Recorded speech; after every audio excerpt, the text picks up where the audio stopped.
So I thought it would be interesting to sit down and have a fun, interesting chat about some brief travel news. So I'm sure most of you have already heard, but if you haven't, here is the info.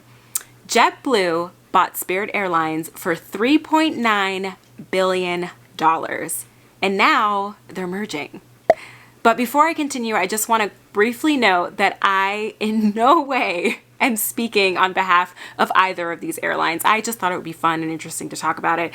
And I want to hear your thoughts, if you have any at all, or if you even care. I don't even know who cares, but I just thought it would be interesting. So let's go back a little bit, because before this proposed JetBlue Spirit merger, Spirit was set to merge with Frontier. So Spirit and Frontier are both budget airlines of the same kind, so it made a lot of sense to me, and I think to a lot of other people, why they would want to merge. Frontier, I believe, offered $2.9 billion to essentially buy out Spirit. And in that merger, Frontier was set to be the name, the brand, the face, the front of the merger. So it was going to be, everything was going to be under Frontier Airlines. But then JetBlue came in and offered $3.6 billion to buy Spirit.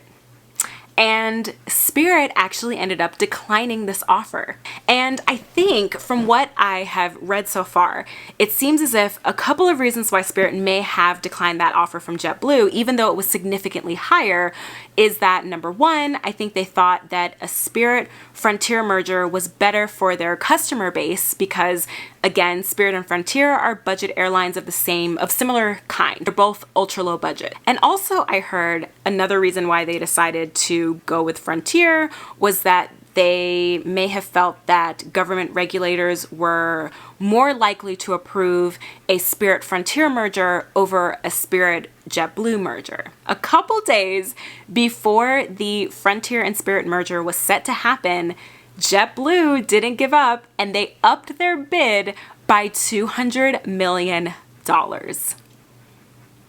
And ultimately, they won. And now JetBlue and Spirit are set to merge. Wild. Well, it's wild for the travel industry. So I think there were a lot of us that were shocked by this proposed merger. I know I was. And I think that part of the reason, at least for me, I can only speak for myself, I think for me, part of the reason why I was a little bit confused about this proposed merger was because, in my mind, Spirit and Frontier are similar. Spirit and JetBlue, totally different to me. Although they're both budget airlines, they're different. I guess I'll have to explain to you how I see it in my head and how it's mapped out in my head. I'm sure there's probably a more formal categorization of these airlines than I'm about to say, but this is just how I see it in my head.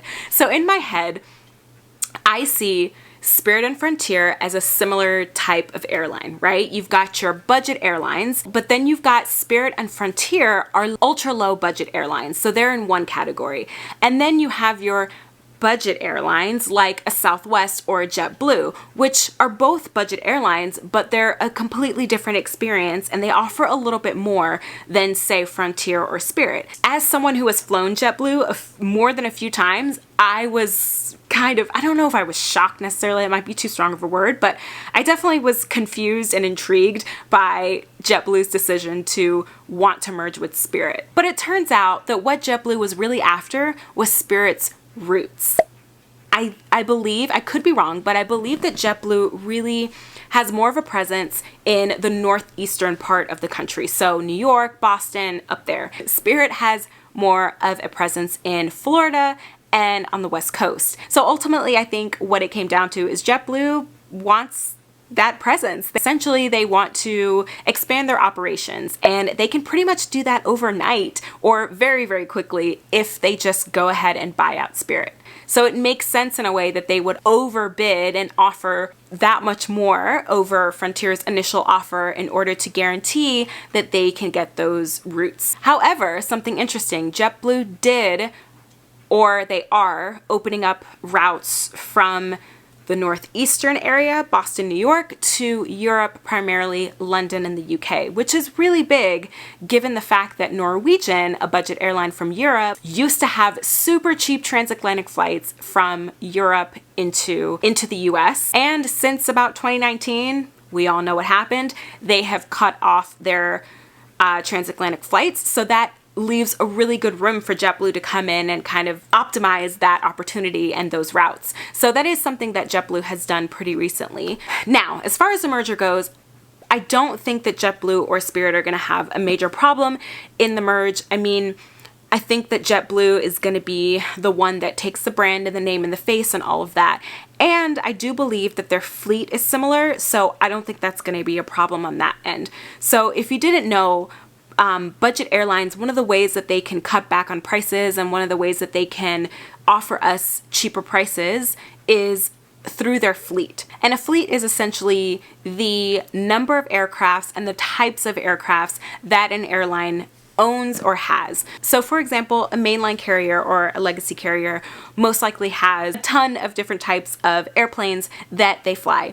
Whereas budget airlines, on the other hand, usually for the most part will fly one type of plane. And if I'm not wrong, I believe that Spirit and JetBlue both have an Airbus fleet, and I believe both of them fly primarily A320s, so Airbus 320s. Aviation nerds, I need your help in the comments. It's cheaper for the airline to then operate and train their staff. So this is just one of the many ways that budget airlines can cut costs. So on the one hand, their fleets are pretty similar, but on the other hand, their customer base might be different. But you know what? Spirit gets so much hate out there, so I kind of feel like it might be a good thing. I don't know. So what do you guys think of this? What does this merger essentially mean for budget travelers? If you think anything at all. I don't know. I mean, it could mean less cheap flights, or maybe it won't move the needle as much as we think. But then again, maybe it might close the gap between the ultra low budget airline and the budget airline, right? Maybe it will close the gap between a Frontier and a Southwest.